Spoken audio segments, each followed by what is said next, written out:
കഴിഞ്ഞ 3 ആഴ്ചക്കിടെ കേരള തീരത്തിനോട് ചേർന്ന് കേരളത്തിൻ്റെ അതിർത്തിയിൽ നിന്ന് ഇത്ര നോട്ടിക്കൽ മൈലിന് അപ്പുറമാണ്, പക്ഷെ 2 ചരക്ക് കപ്പലുകൾ മുങ്ങി, ഒന്നിൽ സ്ഫോടനമൊക്കെ ഉണ്ടായി.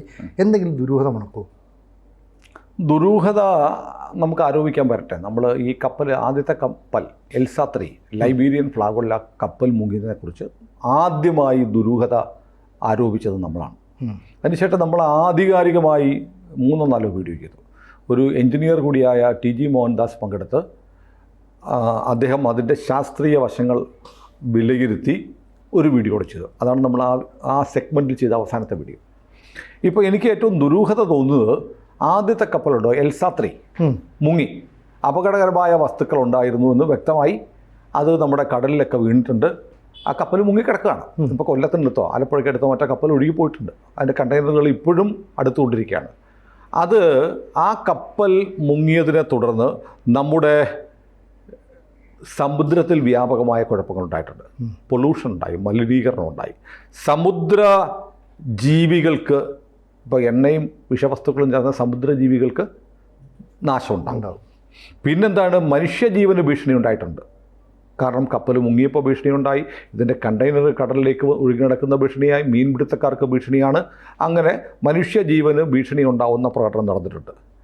അങ്ങനെ ഇതെല്ലാം അന്താരാഷ്ട്ര സമുദ്ര നിയമങ്ങൾ പ്രകാരം കുറ്റകരമാണ്. അശ്രദ്ധമായി കൈകാര്യം അതിലൊക്കെ ഉപരി ഇത് കണ്ടം ചെയ്ത കപ്പലാണ്. 28 വർഷം പഴക്കമുള്ള കപ്പലാണ്.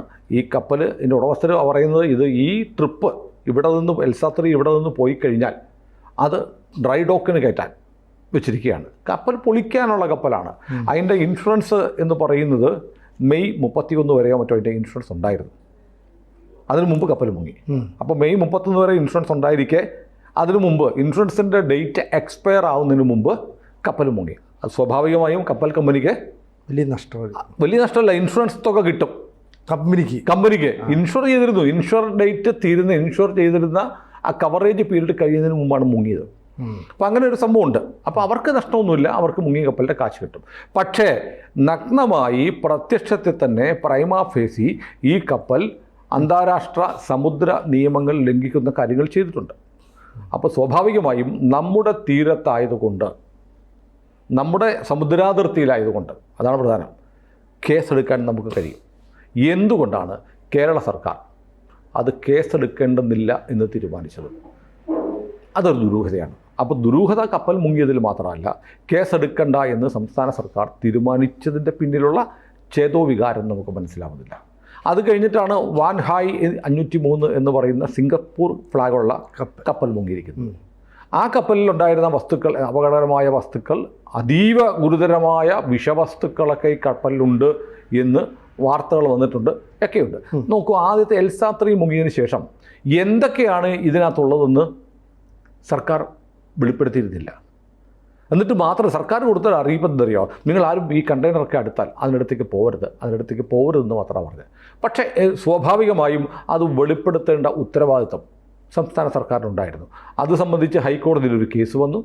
കേസ് വന്നപ്പോൾ കോടതി പറഞ്ഞു, എന്താണ് ഇതിനകത്ത് എന്തൊക്കെ ഉണ്ടായിരുന്നു എന്ന് പറയണോ എന്ന് പറഞ്ഞപ്പോഴാണ് വളരെ ഡീറ്റെയിൽ ആയിട്ട് അതിനകത്ത് കണ്ടെയ്നറുകളിൽ ഉണ്ടായിരുന്ന എന്തൊക്കെയാണെന്നുള്ള വിവരം പുറത്തു വന്നത്.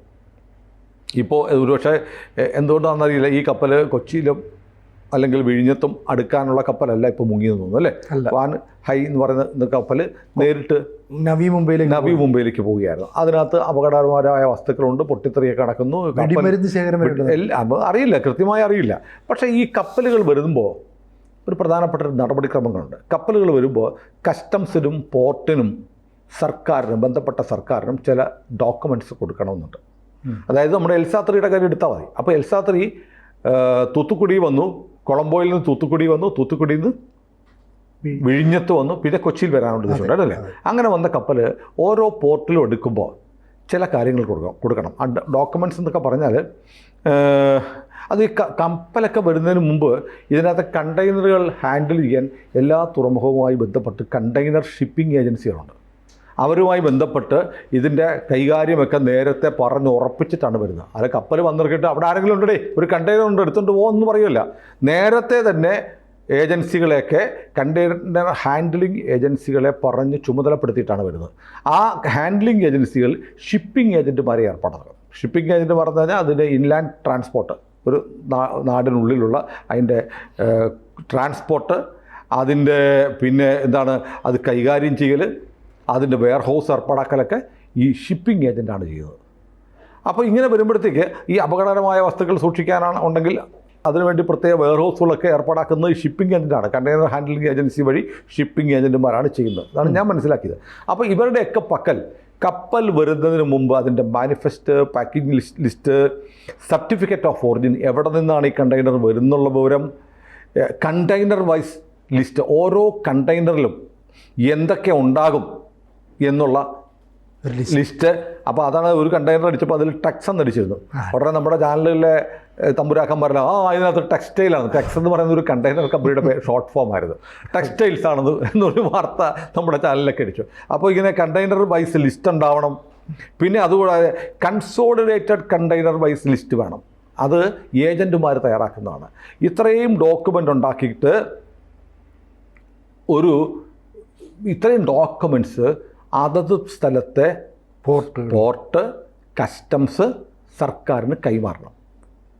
അപ്പോൾ നേരത്തെ അപ്പോൾ എൽസ 3 വന്നപ്പോഴും ഇത്രയും വിവരങ്ങൾ നമ്മുടെ സർക്കാരിൻ്റെ കയ്യിലുണ്ട്, നമ്മുടെ പോർട്ടിൻ്റെ കയ്യിലുണ്ട്, നമ്മുടെ കസ്റ്റംസിൻ്റെ കയ്യിലുണ്ടാവണം. ഇത്രയും എന്നിട്ട് വന്നിറക്കുമ്പോൾ ഈ സാധനങ്ങൾ തന്നെയാണോ ഈ കണ്ടെയ്നർ ഉള്ളതെന്ന് കസ്റ്റംസ് പരിശോധിക്കും. കസ്റ്റംസ് തുറന്ന് പരിശോധിക്കും, അല്ലെങ്കിൽ സ്കാൻ ചെയ്ത് പരിശോധിക്കും. ഇതാണ് പ്രോസസ്സ്, ഇതാണ് നടപടിക്രമം. ഈ നടപടിക്രമം പാലിക്കപ്പെട്ടിട്ടുണ്ടോ എന്നതാണ് ഏറ്റവും പ്രധാനപ്പെട്ട കാര്യം. ഈ നടപടി പ്രകാരം കപ്പൽ വരുന്നതിന് മുമ്പ് തന്നെ കപ്പലിൽ എന്തൊക്കെയുണ്ടെന്ന് സംസ്ഥാന സർക്കാരിനറിയാം, പോർട്ടിനറിയാം, കസ്റ്റംസിനറിയാം. അപ്പോൾ അതനുസരിച്ച് ഒന്ന് ക്രോസ് ചെക്ക് ചെയ്താൽ മതി. ക്രോസ് ചെക്ക് ചെയ്യാവുന്നതാണ്. അപ്പോൾ സർക്കാർ ഇത് മുങ്ങിയിട്ട് കോടതി പറയുന്നത് വരെ ഈ കാര്യങ്ങൾ വെളിപ്പെടുത്താതിരുന്നത് എന്തുകൊണ്ടാണ്? സർക്കാർ ഒരു കള്ളക്കളി കളിക്കുന്നു. അറിയില്ല, കള്ളക്കളിയാണോ എന്നറിയില്ല. കള്ളക്കളിയാവണോ, ഞാൻ വേറൊരു സാധ്യത ഞാൻ പറഞ്ഞുതരാം, കള്ളക്കളിയാവാതിരിക്കാൻ. മാത്രമല്ല, ഇപ്പോൾ എൻ്റെ അറിവനുസരിച്ച് നമ്മൾ ഈ സംസാരിക്കുന്നത് 10-ാം തീയതിയാണല്ലേ? അതെ, 10-ാം തീയതി വരെ എൻ്റെ അറിവാണ്, സബ്ജക്റ്റ് ടു കറക്ഷൻ, തെറ്റുണ്ടെങ്കിൽ തിരുത്തട്ടെ, കസ്റ്റംസ് വിഴിഞ്ഞത്ത് പ്രവർത്തനം ആരംഭിച്ചിട്ടില്ല.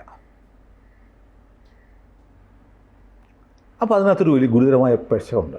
അപ്പോൾ ഈ തുറമുഖം വഴി വരുന്ന സാധനങ്ങൾ എന്താണെന്ന് പരിശോധിക്കാനും ഒന്നുമുള്ള സംവിധാനം സംസ്ഥാന പോലീസിന് പരിശോധിക്കാൻ അധികാരമില്ല. പരിശോധിക്കാൻ അധികാരമുള്ളത് കസ്റ്റംസിന് മാത്രമാണ്. സംസ്ഥാന പോലീസിന് ഇനി ഏതെങ്കിലും ഇൻഫർമേഷൻ കിട്ടുകയാണ്, അതിനകത്ത് തോക്കുണ്ട്, ബോംബുണ്ടെന്നൊക്കെ ഇൻഫർമേഷൻ പോലീസിന് പരിശോധിക്കാം. അല്ലാതെ നോർമൽ കേസിൽ ഇത് തുറന്ന് ചെക്ക് ലിസ്റ്റ് പ്രകാരം പരിശോധിക്കാനുള്ള അവകാശം കസ്റ്റംസിനാണ്. കസ്റ്റംസ് ഇതുവരെ വിഴിഞ്ഞത്ത് പ്രവർത്തനം ആരംഭിച്ചിട്ടില്ല എന്ന് പറയപ്പെടുന്നു. വീണ്ടും ഞാൻ പറയുന്നു, സബ്ജക്റ്റ് ടു കറക്ഷൻ. എൻ്റെ ഇന്ന് നമ്മളിത് ഷൂട്ട് ചെയ്യുന്ന 10-ാം തീയതി 12 മണി വരെയുള്ള എൻ്റെ അറിവാണ്. അപ്പോൾ അതിനകത്ത് എന്തോ ഒരു കുഴപ്പമുണ്ട്. ഒരു പക്ഷേ സർക്കാർ ഒരന്വേഷണം വേണ്ട എന്ന് വെച്ചത് സർക്കാരിൻ്റെ ഭാഗത്തുള്ള ചില വീഴ്ചകളുണ്ടാവാം. അല്ലെങ്കിൽ വിഴിഞ്ഞത്ത് അടുക്കുന്ന കപ്പലുകൾ കൂടുതൽ കണിശമായ പരിശോധനയ്ക്ക് വിധേയമാക്കും, അല്ലെങ്കിൽ വിഴിഞ്ഞത്തടുത്ത കപ്പൽ പരിശോധനയ്ക്ക് വിധേയമായിട്ടില്ല എന്നുള്ള വസ്തുത പുറത്തു വരാതിരിക്കാനായിരിക്കാം. എന്നുവെച്ചാൽ കണ്ടെയ്നറിലുള്ളത് അത്ര സുതാര്യമല്ലാത്ത കാര്യം ആയിരിക്കാം. പോസിബിലിറ്റീസ് ആർ ദെയർ, സാധ്യതകൾ അവിടെയുണ്ട്. അല്ല പിന്നെ അത് കുഴപ്പമൊന്നും ആദ്യം കോടതി ഇടപെടും വരെ പറയാതിരിക്കുക. ഇനി സംഗതിയൊക്കെ പുറത്ത് വന്നപ്പോൾ ഇനി നമ്മൾ കേസെടുക്കുന്നില്ല, പോട്ടെ എന്ന് വെക്കുക. ഇതൊരു ഒരു വല്ലാത്ത ദുരൂഹമായ കാര്യം തന്നെ. എന്തുകൊണ്ടാണ്? അതൊരു പ്രശ്നമാണ്, ദുരൂഹത അവിടെയാണ്. അപ്പോൾ കപ്പൽ വഴി പണ്ട് കണ്ടെയ്നറിൽ ഇവിടെ നോട്ട് വന്നു എന്ന് പറയുന്നല്ലോ, ഒരു കണ്ടെയ്നർ നിറയെ രക്തചന്ദനം, ടാൻസാനിയൻ രക്തചന്ദനം ഒരുപാട് തവണ പിടിച്ചിട്ടുണ്ട്. അപ്പോൾ കണ്ടെയ്നറുകളിൽ വരുന്ന കാര്യങ്ങൾ കൊച്ചി തുറമുഖത്താണെങ്കിലും DP വേൾഡിൻ്റെ വല്ലാർപാടം കണ്ടെയ്നർ ടെർമിനലാണെങ്കിലും വിഴിഞ്ഞം തുറമുഖത്താണെങ്കിലും വരുന്ന സാധനങ്ങളുടെ ഉള്ളടക്കം എന്താണെന്നുള്ളതിനെ സംബന്ധിച്ചുള്ള ആശങ്കകൾ ഉണ്ട്. അത് അപകടകരമായ വസ്തുക്കൾ, സ്ഫോടക വസ്തുക്കൾ ഉൾപ്പെടെയുണ്ട്. ഇപ്പോൾ കപ്പലുകൾക്കകത്ത് വരുമ്പോഴത്തേക്ക് വേറൊരു കാര്യമുണ്ട്. നമ്മൾ കപ്പലുകൾ വരുമ്പോഴത്തേക്ക് അതിനകത്ത് ഒരു നിയമം എന്ന് പറഞ്ഞാൽ ഈ ഫ്രോസൺ ഐറ്റംസ് ഉണ്ടല്ലോ, പ്രത്യേകിച്ച് ഭക്ഷ്യവസ്തുക്കൾ, അതും അപകടകരമായ വസ്തുക്കളും തമ്മിൽ ഒരുമിച്ച് വെക്കാൻ പാടില്ല എന്നൊക്കെ നിയമമുണ്ട്. പക്ഷേ ഇവർ അതൊന്നും പാലിക്കരുത്. പരമാവധി സാധനങ്ങൾ പരമാവധി സ്ഥലത്ത് കയറ്റാൻ വേണ്ടി ഭക്ഷ്യവസ്തുക്കളും ഈ വിഷവസ്തുക്കളും ഒക്കെ അടുത്തടുത്തൊക്കെ സൂക്ഷിക്കുന്നതൊക്കെ ഉണ്ട്. അങ്ങനെയൊക്കെയാണ് വരുന്നത്. പിന്നെ ഒരു പ്രധാനപ്പെട്ട ഒരു സംഭവം എന്ന് പറഞ്ഞാൽ, ഈ കപ്പലുകൾ വരുമ്പോൾ ഒരു എംകോ വീറ്റർ എന്ന് പറഞ്ഞ എംകോ എന്ന് പറഞ്ഞ സംവിധാനമുണ്ട്. എംകോ മെറ്റീരിയൽ എന്ന് പറയും. അതായത് ഗ്യാസുകൾ, ആ വിഷവസ്തുക്കൾ, ലിക്വിഡ്സ്, ഇതൊക്കെ കൊണ്ടുവരുമ്പോൾ അത് കൈകാര്യം ചെയ്യുന്നത് എംകോ വീറ്റൻ അവരുടെ ആംസ് ഉപയോഗിച്ചാണ് കൈകാര്യം ചെയ്യുന്നത്. അപ്പോൾ അത്തരം സാധനങ്ങൾ വരുന്ന കപ്പലുകളാണെങ്കിൽ എംകോ മെറ്റീരിയൽസ് കൈകാര്യം ചെയ്യുന്ന രീതിയിൽ കൈകാര്യം ചെയ്യണം. ഇപ്പോൾ വാൻ ഹാൻസ് എന്ന് പറഞ്ഞ കപ്പലിനകത്തുണ്ടായിരുന്നു, ഇപ്പോൾ വരുന്ന രേഖകളനുസരിച്ച് ഇന്നത്തെ പത്രങ്ങളിലൊക്കെ എന്തൊക്കെ അപകട വസ്തുക്കൾ ഉണ്ടായിരുന്നു എന്ന് പറയുന്നുണ്ട്. അതൊക്കെ എംകോ മെറ്റീരിയൽ അടങ്ങുന്ന കപ്പലായിരുന്നു. അതുപോലെ തന്നെ ആയിരുന്നില്ലേ എൽസാത്രിയും? എന്നിട്ട് ഈ അതിനുള്ള പ്രിക്കോഷൻസ് വിഴിഞ്ഞത്തെടുത്തിട്ടുണ്ടോ എന്നൊരു സംശയമുണ്ട്. പിന്നെ മറ്റൊരു കാര്യം എന്ന് വെച്ചാൽ ഈ കപ്പലൊക്കെ മുങ്ങിയിരിക്കുന്നത് നമ്മുടെ വാട്ടറിലാണ്, ഇന്ത്യൻ വാട്ടറിലാണ് മുങ്ങിയിരിക്കുന്നത്. സമുദ്രാവൃത്തി എന്ന് പറഞ്ഞാൽ നമ്മുടെ വാട്ടറുണ്ട്, അത് കഴിഞ്ഞാൽ പിന്നെ ഇൻ്റർനാഷണൽ വാട്ടറാണ്. അത് ആരുടെയും കടലാണ്, കടൽ ലോകത്തിൻ്റെ എല്ലാവരുടെയും കൂടെ കടലാണ്. ഇത്ര നിശ്ചിത ദൂരം വരെ നമ്മുടെ കടലാണ്. അപ്പോൾ ഈ 2 കപ്പലും മുങ്ങിയിരിക്കുന്നത് നമ്മുടെ കടലിലാണ്. അപ്പോൾ ഇത് ആരുടെ തലവേദനയപ്പോൾ? ഇന്ത്യയുടെ അല്ല കേരളത്തിൻ്റെ. ഇന്ത്യയുടെ തലവേദനയാണ്. കേരളം അല്ലല്ലോ, കേരളം ഒരു സ്റ്റേറ്റ് അല്ലേ. ശരിക്കും വന്നാൽ കേരളത്തിൻ്റെ പരിധിയിൽ മുങ്ങിയിരിക്കുന്ന 2 കപ്പലുകളും ഇപ്പോൾ ആ കപ്പലും കണ്ടെയ്നറുകളും ഒഴുകി ബേപ്പൂരിൽ നിന്ന് ഒഴുകി കൊച്ചി വരെ വരാമെന്നൊക്കെ പറയുന്നുണ്ട്. കപ്പൽ മൂവ് ചെയ്തുകൊണ്ടിരിക്കും, കണ്ടെയ്നറുകളൊക്കെ മൂവ് ചെയ്തുകൊണ്ടിരിക്കും. കപ്പലും വലിയ വേഗത്തിൽ, കണ്ടെയ്നർ മൂവ് ചെയ്യുന്ന വേഗത്തിൽ മൂവ് ചെയ്തില്ല എങ്കിൽ പോലും കപ്പലും ഒഴുകി നീങ്ങും. ഈ കപ്പൽ മുങ്ങാം, തീ പിടിച്ച് മുങ്ങും എന്നൊക്കെയാണ് പറയുന്നത്. അപ്പോൾ 2 കപ്പലുകൾ അവിടെ മുങ്ങി കിടക്കുകയാണ്. മുമ്പ് മുങ്ങിയ ഒരു കപ്പൽ ഇവിടെ കിടപ്പുണ്ട്, ട്രക്കുകളായിട്ട് വന്നൊരു കപ്പൽ. ആ കപ്പൽ ഉയർത്താനുള്ള ശ്രമമൊക്കെ നടന്നിട്ട് പരാജയപ്പെട്ടു പോയതാണ്.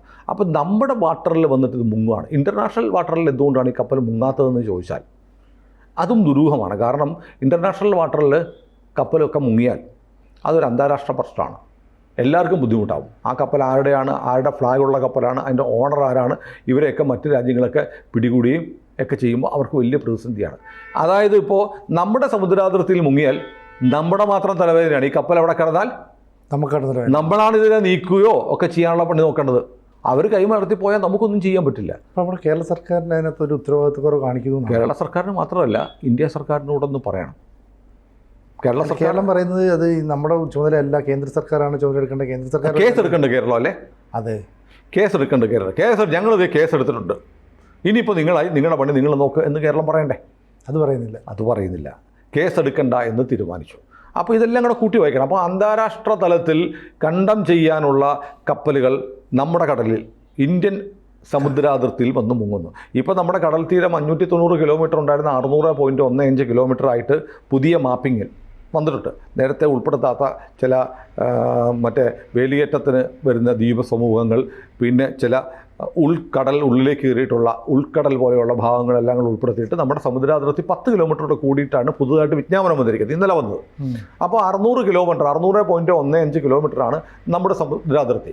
ഈ സമുദ്രാതിർത്തിയിൽ ഇങ്ങനെ കപ്പലുകൾ മുങ്ങി ഡംപ് ചെയ്യുന്നൊരു സ്ഥലമായിട്ട് മാറ്റുകയാണോ? ഒന്ന്, ഈ 2 കപ്പലുകളിലും വിഷവസ്തുക്കളുണ്ടായിരുന്നു. അപ്പോൾ കേരള തീരത്ത് ഈ വിഷവസ്തുക്കൾ, ഇപ്പം നമ്മൾ ട്രോളിംഗ് നിരോധനം വന്നു അല്ലേ? ട്രോളിംഗ് നിരോധനം വന്ന് മത്സ്യങ്ങളുടെ പ്രജനന കാലമാണ്. മത്സ്യങ്ങൾ മുഴുവൻ കടലിലുണ്ട്, അവയ്ക്ക് ഉള്ളിലേക്ക് ഇതെത്തില്ലേ? അപ്പോൾ വലിയ ആശങ്കകൾ. വിഷവസ്തുക്കളാണ് കടലിൽ കലർന്നിരിക്കുന്നത്. ഇതിനെ എങ്ങനെ പരിഹരിച്ചാലും അത് ജൈവസമ്പത്തിനെ ബാധിക്കുകയും അത് പിന്നീട് മത്സ്യങ്ങളിലൂടെയൊക്കെ മനുഷ്യരിലെത്തുകയും ചെയ്യും. അപ്പോൾ ഇത്രയും വലിയ, അപ്പോൾ ഒരു രാസായുധ പ്രയോഗം നമ്മുടെ ജനങ്ങൾക്ക് നേരെ നടത്തുന്നതിന് തുല്യമായ ഒരു നടപടിയല്ലേ ഈ കപ്പലുകൾ മുങ്ങുന്ന വഴി ഉണ്ടാവുന്നത്. അപ്പോൾ ഒരു മാസത്തിനുള്ളിൽ 2ാമത്തെ കപ്പലാണ്. ഈ കപ്പലിൻ്റെ കാര്യത്തിലും അപ്പോൾ നേവിയെ ഇടപെട്ടിട്ടുണ്ട്. എന്നാൽ പോലും ഒരു കേസെടുക്കേണ്ടുന്ന കാര്യങ്ങളുണ്ടെങ്കിൽ അത് ചെയ്യേണ്ട സംസ്ഥാന സർക്കാരാണ്. ഏതാനും എൽസാ-3 എന്ന കപ്പലിൻ്റെ കാര്യത്തിൽ കേസെടുക്കാതെ സംസ്ഥാന സർക്കാർ ആരെയാണ് രക്ഷിക്കുന്നത് എന്ന ചോദ്യത്തിൻ്റെ ഉത്തരം തേടി പോകുമ്പോഴാണ് ഈ കപ്പലുകൾക്ക് ഇവിടെ വന്ന് മുങ്ങുന്നതിൻ്റെ പിന്നിലുള്ള ദുരൂഹതയെ കൂടുതൽ സങ്കീർണമാക്കുന്നത്. ഏതായാലും അത്ര ശുഭകരമായ കാര്യമല്ല കപ്പലുകൾ കേരളത്തിൻ്റെ കടലിൽ, ഇന്ത്യൻ കടലിൽ വന്ന് നിരന്തരം മുങ്ങുന്ന തരത്തിൽ ഉണ്ടാവുന്ന അപകടങ്ങൾ. അത് നമുക്ക് ഒരുപക്ഷെ വേറെ ഇതിൻ്റെ പിന്നിലെ കാര്യങ്ങളൊന്നും പുറത്തു വരത്തില്ല സിനു. നമ്മൾ ഈ വീഡിയോ ചെയ്യുന്നു എന്നല്ലാണ്ട്, നമ്മുടെ പ്രേക്ഷകർ ഇത് കാണുന്നു എന്നല്ലാണ്ട് ഇതിൻ്റെ പിന്നിലെ കാര്യങ്ങളൊന്നും പുറത്തു വരാനുള്ള സാധ്യതയൊന്നുമില്ല. അപ്പോൾ അടുപ്പിച്ചടുപ്പിച്ച് സംഭവിക്കുന്നു. എല്ലാ കപ്പലിലും വിഷവസ്തുക്കളാണ്, മാരകമായ വിഷവസ്തുക്കളാണ്. സർക്കാരുകൾ, കേന്ദ്ര സർക്കാരും സംസ്ഥാന സർക്കാരും ഉദാസീനമായ നിലപാടെടുക്കുന്നു എന്നത് അതീവ ഗൗരവത്തോടെ കാണും. കേന്ദ്രത്തെ കുറ്റം പറയുന്നതിന് മുമ്പ് സംസ്ഥാനത്തെ കുറ്റം പറയേണ്ടത്. കേസെടുക്കേണ്ട കാര്യങ്ങൾ ഉണ്ട് ഇതിനകത്ത്. കേസെടുക്കുന്നില്ല എന്ന് തീരുമാനിക്കുന്നത് ദുരൂഹമാണ്. അതാണ് മൊത്തത്തിൽ ഈ കപ്പലപകടങ്ങളെ വല്ലാതെ ദുരൂഹമാക്കുന്നത്. കൂടുതൽ വാർത്തകളും വിശേഷങ്ങളും നിങ്ങളിലേക്ക് എത്താൻ ABC മലയാളം സബ്സ്ക്രൈബ് ചെയ്യുക, ബെൽ ബട്ടണും അമർത്തുക.